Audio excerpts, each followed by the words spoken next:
먼저 말씀을 받겠습니다. 이 복된 시간에 우리에게 주시는 하나님의 말씀은 요한계시록 2장 8절에서 11절까지 말씀입니다.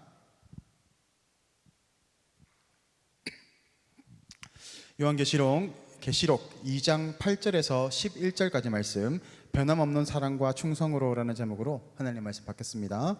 요한계시록 2장 8절에서 11절까지 말씀을 우리 3절밖에 안 되니까요, 같이 한 목소리로 읽겠습니다. 서머나 교회의 사자에게 편지하라. 처음이며 마지막이요 죽었다가 살아나신 이가 이르시되, 내가 내 환난과 궁핍을 알거니와 실상은 내가 부요한 자니라. 자칭 유대인이라 하는 자들의 비방도 알거니와 실상은 유대인이 아니요 사탄의 회당이라.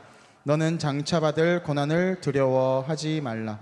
볼지어다 마귀가 장차 너희 가운데에서 몇 사람을 옥에 던져 시험을 받게 하리니 너희가 10일 동안 환난을 받으리라. 내가 죽도록 충성하라. 그리하면 내가 생명의 면류관을 내게 주리라. 귀 있는 자는 성령이 교회들에게 하시는 말씀을 들을지어다. 이기는 자는 둘째 사망의 해를 받지 아니하리라. 아멘. 이제 날씨가 쌀쌀해졌습니다. 이제 12월달, 이제 24년도가 이제 한 달밖에 남지 않았습니다. 이제 한 살 또 먹게 되죠. 더 성숙해지고 대신에 더 마음은 젊어지는 청년의 뜨거운 심장을 가진 우리 청년 되기를 소망합니다. 날씨가 이제 쌀쌀해지면 뭐가 좋습니까? 큐티하기가 아주 좋습니다. 왜냐하면 밖에 나가면 춥고 따뜻한 방에서 말씀과 함께 24년도를 잘 마무리하시는 그런 우리 진설 청년 되기를 소망합니다. 이제 앞으로도 계시록 우리가 계속 보게 될 텐데요, 우리 말씀을 통해서 하나님이 진짜 우리에게 원하시는 것들이 무엇인지를 잘 분별할 수 있는 시간 되기를 소망합니다. 여러분, 복음이 영어로 뭐죠? 가스펠, 또 굿뉴스라고 합니다. 같은 말이에요. 하나는 옛날 영어의 가스펠에서 온 거고요, 하나는 최신 영어죠. 그렇죠? 일반적인 말로 좋은 소식이라는 뜻입니다. 좋은 소식. 그렇습니다. 왜 좋은 소식입니까? 이제는 멸망의 자녀로 사는 것이 아니라 예수님을 통해서 우리는 이제는 생명을 얻었고 영원한 천국이 보장되어 있는 사람이기 때문에 그렇습니다. 그런 소식이 바로 가스펠, 굿뉴스, 좋은 소식이죠. 그런데 여러분, 사실 우리가 이 복음이라는 것들이 사실은 우리의 삶에 너무너무 부담스러울 때가 많습니다. 복음이 우리에게 자꾸 들어오고 복음이 우리에게 자꾸 간섭하기 시작합니다. 그렇게 살면 안 돼. 하나님의 백성으로 그렇게 살아가면 안 돼. 미워하면 안 돼. 용서해야지. 용서해내야지. 똑같이 그렇게 악을 악으로 갚으면 안 돼. 선으로 악을 이겨야 해. 얼마나 부담스럽습니까? 용서해줘야 되고 사랑해줘야 하고, 사랑할 수 없는 사람을 사랑해주라고 하는 거죠. 복음이 자꾸 우리를 괴롭힙니다. 부담스럽게 합니다. 그래서 성경을 보면 이 걸리는 돌이 되는 거예요. 자꾸 걸려요. 자꾸 내려놓으라고 하는 겁니다. 나의 계획과 나의 생각과 나의 고집을 자꾸 내려놓으라는 거예요. 그리고 자꾸 어디로 가라고 합니까? 하나님의 뜻을 쫓아 나아가라고 합니다. 근데 하나님의 뜻으로 살아가는 게 상당히 부담스럽습니다. 상당히 힘듭니다. 그래서 예수님을 쫓아가는 자는 뭘 지고 쫓아라? 십자가를 지고 쫓으라고 합니다. 그냥 이 십자가 목걸이가 아니에요. 내가 매달려야 하는, 내가 죽어야 하는 그 십자가를 지고 쫓으라고 하는 겁니다. 사실 이 복음이라는 것은 사실 우리를 너무너무 힘들게 할 때가 많습니다. 복음이, 우리는 오해합니다. 복음을, 예수를 믿으면 성공하고, 복음을 믿으면 물론 성공하죠. 그러나 우리가 생각하는 이 성공과 하나님의 성공은 다른 겁니다. 그래서 이 복음은 때로는 우리를 힘들게 하고 때로는 우리에게 절망을 주기도 하지만, 그러나 결국은 이 복음이 우리를 살려가고 결국은 예수 그리스도의 그 모습으로 우리를 변화시켜 가는 능력이 있습니다. 지금 당장은 힘들고 어렵다 할지라도 복음으로 살아갈 때 우리 삶에 후회가 없는 줄 믿습니다. 여러분, 남자들이 나이가 점점 들어가면 점점 고민에 빠지는 몇몇 사람들이 있습니다. 이 큰 문제인데요, 이 탈모가 오시는 분들이 있어요. 자꾸 머리가 빠져요. 젊을 때는 괜찮았는데 이제 30대가 가고 점점 가다 보면 자꾸 머리숱이 자꾸 없어지는 친구들이 있어요. 이게 정말 고민입니다. 왜냐하면 이 머리숱이 빠지면 아무리 잘생긴 사람도 이 인물이 약간 나이가 많이 들어 보이거든요. 제 친구 중에 그런 친구가 있었어요. 괜찮게 생겼어요. 잘생겼는데 이 친구가 20대 말부터 머리가 급격하게 빠지기 시작하더니 30대가 되는 순간 거의 중간 머리가 없어졌어요. 그러니까 그 잘생긴 얼굴이 아저씨가 돼가는 거예요. 30대밖에 되지 않았는데. 그거 큰 고민인 겁니다. 남자들이 이게 너무 고민이거든요. 그런데 어떻게 할까? 다행히 이 10년 정도 만났던 여자친구가 있었습니다. 그래서 다행히 결혼은 했어요. 사실 제가 그 여자친구랑도 제가 친구거든요. 고민이 많았어요. 내가 사실 내 남자친구 대머리인데 살 자신이 없다. 사실 너무나 힘들어 고민하더라고요. 그래도 10년 넘게 만났으니까 그거를 극복했어요. 사랑으로 극복하더라고요. 결국은 결혼을 했고 지금은 가발을 쓰고 다닙니다.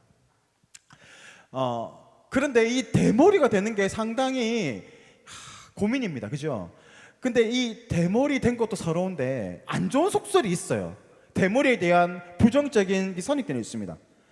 공짜 좋아하면 대머리 된다. 가뜩이나 이 대머리 돼서 힘들어 죽겠는데 공짜 좋아하는 사람으로 자꾸 이렇게 밝히는 거죠. 되는 거죠. 공짜 좋아하면 대머리가 됩니까? 그렇지 않습니다. 그런 얘기 하시면 안 돼요. 이 대머리가 되는 거는 유전적인 요인들이 많고 또 질병의 문제일 수도 있고 스트레스를 많이 받으면 또 대머리가 될 수가 있어요. 저도 옛날에 이만한 이 원형 탈모가 왔었거든요. 결혼하고 힘들었나 봐요. 이만한 땜통이 이만한 생긴 적이 있었어요. 스트레스 받으면 이렇게 되는 거거든요. 그러니까 공짜랑은 상관이 없습니다.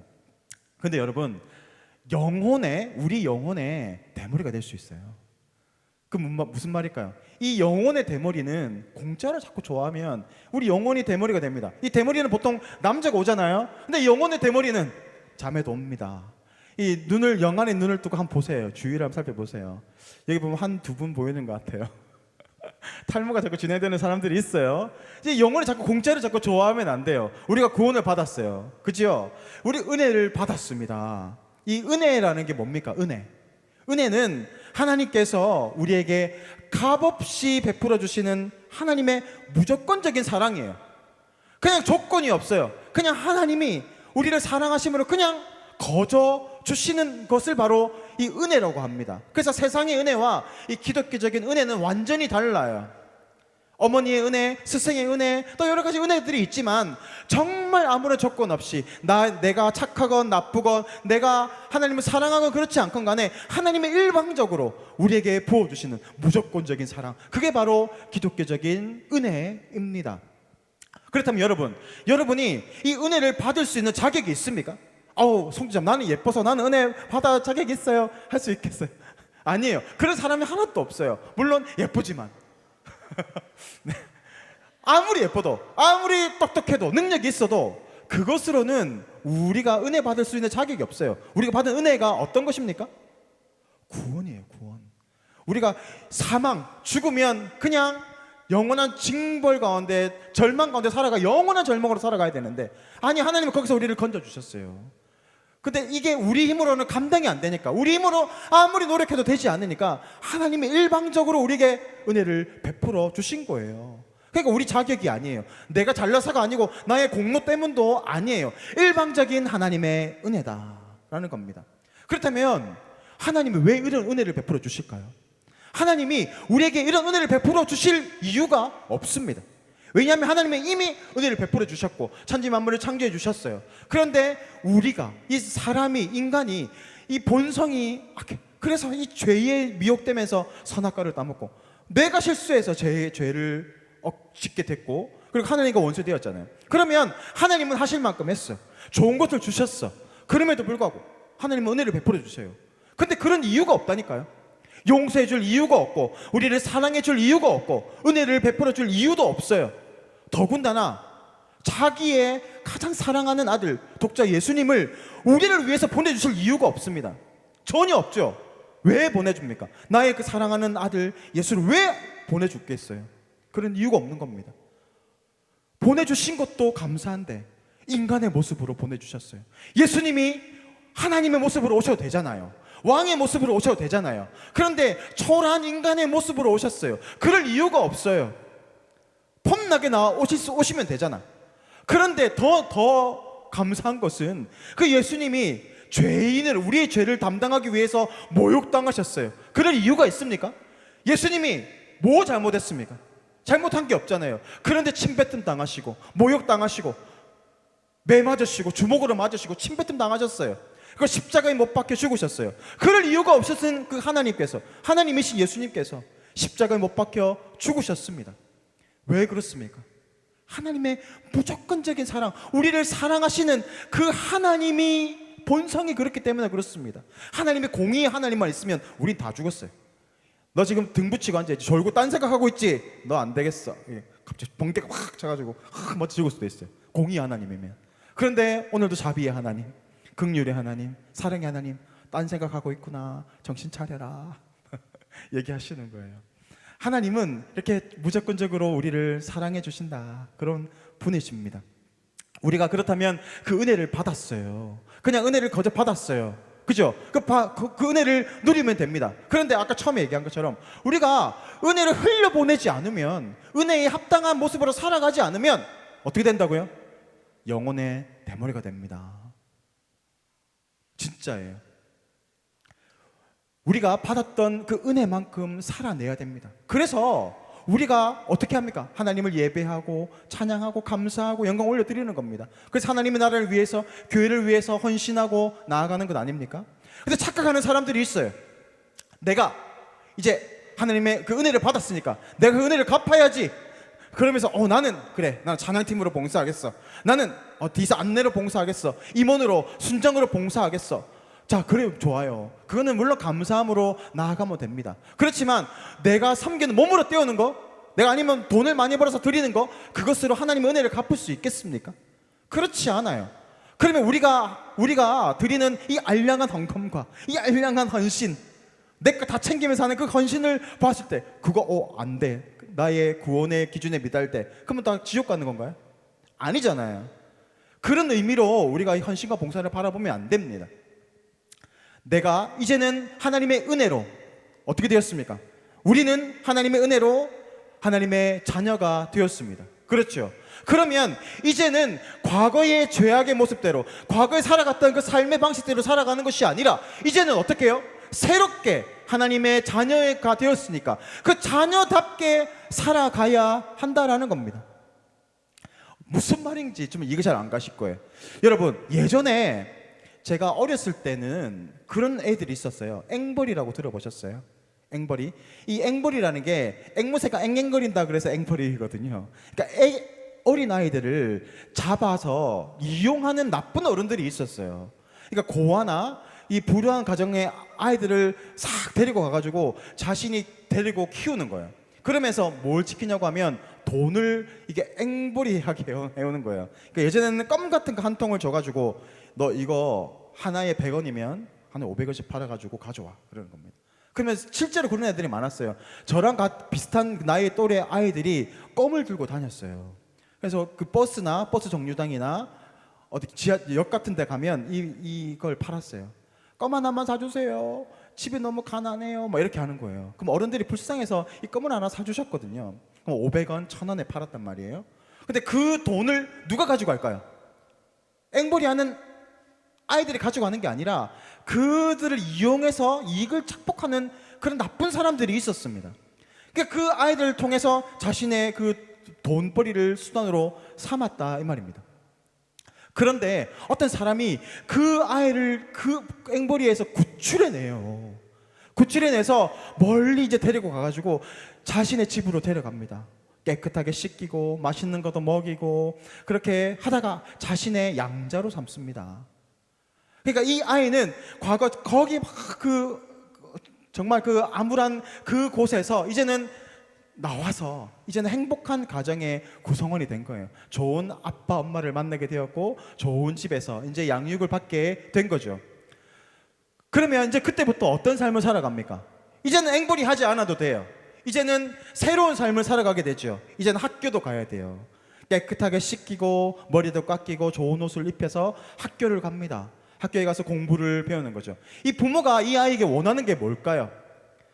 다시 이 아이를 보내서 앵벌이 시키는 게 아니잖아요. 이제는 새로운 신분이 되었어요. 이제는 너는 나의 아들이 되었으니까 이제는 정상적인 삶을 살아야 되지 않겠니? 그래서 이제는 학교로 보내서 공부를 하는 겁니다. 그리고 학교에서 생활을 하고 좋은 친구들을 만나고 관계를 맺어 가게 되는 것. 그죠? 그렇게 잘 성장을 해서 결국 이제 성장해서 대학도 가서 나중에는 직장에 들어가게 되고 또 아름다운 또 아내를 만나고 또 그렇게 가정을 세워나가는 것. 그게 바로 이 아버지, 양부모님의 그런 뜻 아니겠습니까? 근데 생각해 보세요. 이 아이가 계속해서 그냥 자유롭게 살았어. 물론 이용당했지만 아무도 간섭하지 않잖아. 씻지 않아도 뭐라고 하지 않아. 그리고 그냥 내팽개치는 거야. TV나 봐. 그러니까 얘들은 그냥 TV 보면서 좋은 거야. 근데 지금 새로운 아버지 집에 갔더니 어때요? 이제는 새로운 질서가 생겼어요. 이제는 공부를 해야 돼. 공부가 재밌을까요? 저는 재밌었지만 대부분 사람들은 재미없잖아요. 그러니까 공부가 재미없어. 나는 과거가 더 좋았는데 괜히 와가지고 공부도 해야 되고. 자, 여러분, 그렇게 생각하지 않겠어요? 이제 매일 씻어야 돼. 그때는 막 씻지 않아도 됐는데 귀찮게 매일 씻어야 되고 이빨도 닦아야 되고 목욕도 해야 되고 머리도 감아야 되고 귀찮은 거예요. 손발톱도 잘라야 되고. 그런데 어떤 것이 정상적인 생활입니까? 과거의 앵벌이의 그 삶이 정상적인 생활입니까? 그런데 이 아이의 기준은 거기에 매몰되어 있으면 이제 이 생활이 힘든 거예요. 그러나 이제는 여기 새롭게 들어가고 있는 그 가정에 그 기준으로 살아간다면 거기에 맞춰 살아가야죠. 그게 바로 새롭게 변화된 그 사람이 살아가야 하는, 그 아이가 살아가야 하는 바른 인생입니다. 그런데 여전히 자꾸 과거로 돌아가고 싶어하는 마음들이 계속 있는 거예요. 그게 바로 우리의 모습이지 않습니까? 나는 하나님의 자녀가 되었습니다. 이제는 내가 건짐을 받게 되었습니다. 새로운 피조물이 되었어요. 그런데 어떻게 계속해서 과거의 모습으로 돌아가려고 해요. 세상의 기준의 모습으로 자꾸 살아가려고 해요. 세상의 기준이 뭡니까? 돈이 많으면 어떻게 돼요? 인정받는 거예요. 그러니까 이 돈과 이 풍성한 풍요로운 삶을 쫓아 살아가고자 하는 그 모습으로 자꾸 돌아가고자 하는 것. 그게 바로 우리의 모습과 일맥상통하지 않습니까? 하나님의 백성이 되었으면 하나님 자녀답게 살아야죠. 그러면 어떻게 살아야 됩니까? 하나님의 영광을 위해서, 하나님의 나라를 위해서 살아야 되는 것이 당연한 모습 아니겠어요? 오늘 우리가 읽었던 서모나의 교회에 대해서 우리가 나누고 있습니다. 이 서모나 교회는 이 지역에 있었던 7교회 중에서 칭찬받는 두 개의 교회 중에서 하나의 교회입니다. 이 서모나 지역은 매우 발전되어 있는 도시였어요. 그 당시에 에베소라는 지역이 우리 잘 알죠? 에베소라는 지역이 크게 발전된 도시였는데 이 서모나 지역도 못지않게 발전된 지역이었습니다. 그래서 유물을 보면 이 당시에 그 전 세계에 없었던 3층 건물 시장이 있어요. 그러니까 이 실내 시장이 있는 거죠. 지하 1층, 그다음에 1층, 2층 이래가지고 3층으로 된 이 시장 건물이 있었어요. 그러니까 아주 발전되어 있는, 상업이 발전되어 있는 곳이기도 했습니다. 그러니까 많은 사람들이 유복한 삶을 살아갔습니다. 그것이 바로 서모나 교회예요. 여러분, 우리나라의 대형 교회들이 거의 어디에 있는 줄 아세요? 대부분의 서울에 많고, 그죠? 부산에 뭐 큰 수영로 교회나 몇 군데 있지만 대부분의 큰 교회는 서울에 있어요. 그리고 강남에 주로 많습니다. 그 교회를 보면 진짜 반짝반짝하거든요. 제가 화장실에 갔더니 화장실에서 자도 되겠어, 진짜. 너무너무 깨끗해. 우리 교회 너무너무 깨끗해. 그러니까 너무너무 관리도 잘 돼 있고 대리석에다가 너무 최신식이에요. 많은 사람들이 몰려오고 수만 명씩 다니지 않습니까? 그런 교회. 그러니까 그 교회 사람들을 만나면 되게 수준도 있어요. 강남 사람들이니까 얼마나 잘 살겠어요. 많이 배웠겠어요. 수준이 있겠어요. 그런데 이 서모나 교회도 그럴까요? 그렇지 않았다는 겁니다. 오늘 9절 말씀을 보면 예수님이 이 서모나 교회에 대해서 이렇게 말씀하고 있거든요. 9절 말씀입니다. 내가 내 환난과 궁핍을 알거니와 실상은 내가 부요한 자니라 라고 되어 있어요. 이게 무슨 말입니까? 가난하다는 거예요? 부유하다는 거예요? 아니면 가난한데 뒤에 통장은 이렇게 넉넉한 건가? 뭐죠? 사실 그들은 정말 가난했습니다. 이 부유한 동네, 예를 들면 그 강남이라는 그 동네, 부유한 동네에서 너무너무 가난하게 살아갔던 사람들이 바로 서모나 교회였다라는 거예요. 왜 그럴까요? 서모나 교회가 가난했던 큰 이유가 있어요. 바로 로마 제국의 극심한 핍박 때문에 그렇습니다. 이 로마 제국이 요구했던 것들이 있어요. 황제 숭배인 거죠. 황제를 신으로 섬겨야 됩니다. 그러니까 시간이 되면 황제에 대해서 절을 해야 됐어요. 그런데 이 기독교적 신앙에서는 그게 불가능하잖아요. 그러니까 그 황제 숭배를 거부한 거예요. 그러면 가만 놔두겠어요? 놔두지 않겠죠. 그들은 재산을 몰수당해요. 재산을 다 빼앗깁니다. 그리고 경제적인 활동을 할 수가 없었어요. 그러니까 그 부유한 동네에서 극심하게 가난하게 살아갈 수밖에 없었던 것이 바로 이 서모나 교회라는 겁니다. 그러니까 정말 비참한 삶을 살아가고 있었다라는 겁니다. 근데 주님이 뭐라고 하시냐면, 그런데 실상은 네가 부유한 자다라고 이야기하고 있습니다. 굶어 죽어가고 있는데, 먹을 게 없어서, 정말 입을 옷이 없어서 그 추위에 헐벗고 살아가고 있는 그 교회를 향해서 주님은 너희는 부유한 자다라고 말하고 있습니다. 어떤 의미일까요? 삶이 피폐합니다. 힘이 힘겹습니다. 복음이라는 게 뭐라고요? 우리를 힘겹게 해요.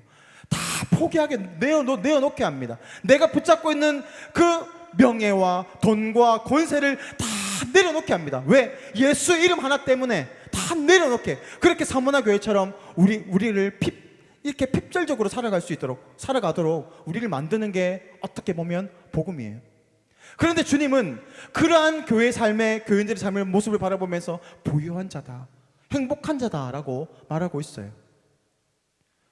예수님이 행복하다고 해도 서머나 교회 사람들이 아닌데요, 너무 힘든데요 하면 이거 아니잖아요. 그런데 그런 게 아니에요. 예수님이 우리 안에 계시고 예수님으로 우리가 안에 가득 차 있으면 우리 안에 평안이 생기고요, 우리 안에 만족함이 생겨요. 저는 돈이 없어요. 겉은 돈 많게 생겼지 않습니까? 돈이 없어요. 가진 게 없어요. 자식도 3명이나 했어요. 돈이 너무너무 많이 들어. 근데 걱정이 안 돼. 왜 그럴까요? 제가 배째라 신앙이라서 그런 게 아니고요, 예수님을 믿기 때문에 그래요. 예수님이 다 책임져 주시겠지. 그래서 예수님께 맡기게 되니까 당장 돈이 없어도 그냥 행복한 거예요. 만족이 있는 거예요. 저는 제가 가난하다고 생각하지 않아요. 돈이 없지만 가난하다고 생각하지 않습니다. 왜냐하면 하나님이 나의 마음 가운데 그런 부유한 마음을 주셨기 때문에 그래요. 그런데 돈을 많이 가진 사람들은 자신이 여전히 가난하다고 생각합니다. 희한하죠? 100억 있어요. 100억 있으면 좀 이렇게 만족이 되지 않겠어요? 그런데도 1000억 가진 사람들을 바라보면서 나는 아직도 모자라, 나 더 가야 될 길이 많고 매일 그 고민하는 거예요. 어떻게 하면 돈을 더 벌까? 그 100억 평생 다 쓰겠습니까? 그런데도 다 가지려고 아웅다웅 살아가는 거예요. 그렇게 많이 가졌으면서도 마음은 가난한 거예요. 그러니까 조금씩 더 가지려고, 더 많이 가지려고 그렇게 노력하는 거. 그게 바로 세상 사람들의 모습 아니겠습니까? 그런데 우리가 복음으로 살아가고 우리 안에 예수님이 계시면 우리 안에 만족함을 주시고 필요한 것들을 다 채워 가십니다. 그래서 그 시편 23편 말씀을 보면 여호와는 나의 목자시니 내가 부족함이 없으리로다. 왜냐하면 그가 나를 인도하시고 나에게 풍성하게 먹이실 것이기 때문에, 부족함이 없도록 나를 채우실 것이기 때문에, 그럼 믿음이 생기거든요. 어떤 사람이 가난할까요? 어떤 사람이 부유한 사람일까요? 돈이 많다고, 내가 높은 자리에 있다고 부유한 것이 아니라 우리 마음에 있는 부유하신 그 주님을 모시고 사는 사람, 복음의 삶을 살아가는 사람이 진정 부유한 사람인 줄 믿습니다. 오늘 이 서모나 교회의 서모나라는 뜻은 바로 모략이라는 뜻입니다. 모략은 우리가 잘 모르실 거예요. 모략은 이 당시에 매우 비싼 기름이었습니다. 나무에서 조금씩 나오는 기름이거든요. 그걸 모아서 팔게 되는데 아주 값어치가 있었어요. 근데 그 모략은 나무의 진액에서 나오는 겁니다. 근데 그것을 모아서 거두면 아주 좋은 향기가 나고 또 이 살균의 효과도 있어요. 그래서 아주 비싸게 거래가 되었어요. 이 서모나라는 이름의 뜻이 바로 모략입니다. 모략이 어떻게 그런 좋은 향기를 낼 수 있습니까? 자꾸 지지게 줘야 돼요. 자꾸 뒤지겨지고 부셔져야 됩니다. 그러면 그 나무에서 진액들이 나오기 시작하는 거예요. 그것들이 바로 모략이거든요. 서머나 교회가 그러한 삶을 살았습니다. 그들은 복음 때문에 당하지 않아도 될 고통을 당했고 고난을 당했습니다. 남들은 편하게 여가를 즐기고 자신의 삶을 누리고 살아갔을 때 이 서머나 교회 사람들은 복음 때문에 핍박당하고 고통당했습니다. 그렇지만 예수님이 보시기에 그것이야말로 부유한 삶이고 그것이야말로 정말 가치 있는 삶이다라고 말하고 계신 거예요. 우리가 하나님께 우리의 삶을 맡겨드리면 하나님은 우리의 삶을 인도해 가십니다. 왜냐하면 우리는 이제는 과거에 세상에 섞여 있던 앵벌이했던 그런 인생이 아닌 거예요. 돈을 천억 받아서 결국 세상에 다 뺏겨. 근데 그게 아니라 앵벌이 인생이 아니라 이제는 하나님의 자녀가 되었어요. 예수님을 부르는 자, 예수님을 믿는 자는 이제는 하나님의 자녀로 옮김을 받게 되었어요. 그러면 우리의 삶의 모습도 그렇게 달라져야 합니다. 고통스럽고 고난이 오고 핍박이 올 수 있습니다. 그렇지만 내가 하나님의 자녀로 변화가 되었다면 그에 합당한 삶으로 살아가게 되는 거예요. 하나님의 백성은 어떤 삶을 살아갑니까? 하나님의 인도하심을 받아 살아갑니다. 하나님의 뜻대로 살아갑니다. 하나님의 뜻이 어디에 있습니까? 세상에 속해 살아가지 않고 하나님께 속해 살아가는 삶. 그것이 때로는 힘들고 때로는 손해를 보는 삶이 될 수도 있어요. 때로는 돌아가는 것처럼 느껴질 수 있습니다. 그런 삶이 바로 복음에 합당한 삶이에요. 그런데 여러분, 하나님의 인도하심을 받고 하나님의 우선순위를 두고 살아가는 그 사람이 끝이 어떨까요? 그 사람의 끝이 비루할까요? 제가 하나님을 잘 믿고 믿음 생활 잘 한 사람 중에서 그 끝이 정말 비참한 사람 본 적이 없습니다. 하나님이 책임져 주시는 겁니다. 때로는 어려움이 있을 수 있습니다. 그러나 그것은 과정일 뿐이에요. 그리고 우리가 바라보는 것은 이 세상에서 풍요와 만족과 쾌락을 누리는 게 아니라 영원한 하나님의 나라에 소망을 두고 살아가는 사람들 아닙니까? 40년, 50년 내가 떵떵거리고 살아가는 게 아니라 100년, 200년, 1000년, 만년 영원히 왕노릇하며 살아가는 그 소망을 가진 사람들이 바로 그리스도인 아니에요? 그래서 오늘 예수님은 그렇게 말씀하시는 거예요. 너희가 죽도록 충성하라. 하나님의 나라를 위하여 죽도록 충성하라. 그러면 생명의 면류관을 너에게 주리라. 생명의 면류관을 준다라는 게 무슨 의미입니까? 왕이 가지는 권세, 영광을 누리게 될 것이다 라는 그 약속의 말씀인 겁니다. 지금 우리의 삶을 돌아보면 힘들 수 있어요. 내가 하나님의 나라를 위해서 헌신하는 것들이 어려울 수 있습니다. 그러나 이 작은 헌신이 하나님의 나라의 왕의 영광과 또 권세를 누리는 그런 증거가 될 수 있다라는 겁니다. 여러분, 앞이 보이지 않을 겁니다. 답답하기도 하고 또 두려움이 오기도 할 겁니다. 그러나 이 복음은 우리에게 말합니다. 너의 모든 것을 하나님께 맡겨라. 하나님을 의지해라. 그러면 하나님이 너희의 삶을 책임져 주시고 가장 좋은 길로, 가장 만족한 길로 너희를 인도해 주실 것이다 라고 말합니다. 오늘 우리가 모든 것들을 하나님께 맡겨드리고 하나님만을 바라보며 그렇게 살아가는 참 그리스도인 또 우리 진솔 청년들로 살아가기를 원합니다. 오늘 임원선거가 있고 또 총회가 있습니다. 또 1년간 또 섬겨야 할 또 일꾼들이 뽑히게 됩니다. 여러분이 25년도 헌신한 24년도 헌신했고 또 25년도도 헌신의 그 자리로 나아갈 때 그것이 내 삶의 마이너스라고 생각하지 마십시오. 그것이 하나님에게 보시기에는 그래 착하고 충성된 종아 잘하였도다. 네가 생명의 면류관을 받게 될 것이다 라고 하는 그 하나님의 칭찬과 또 상급이 있을 줄 믿습니다. 그 상급을 바라보면서 오늘 우리에게 맡겨주신 그 사역들을 잘 감당하며 나아가는 우리 진솔 청년들 되시기를 주님의 이름으로 축복합니다. 기도하겠습니다.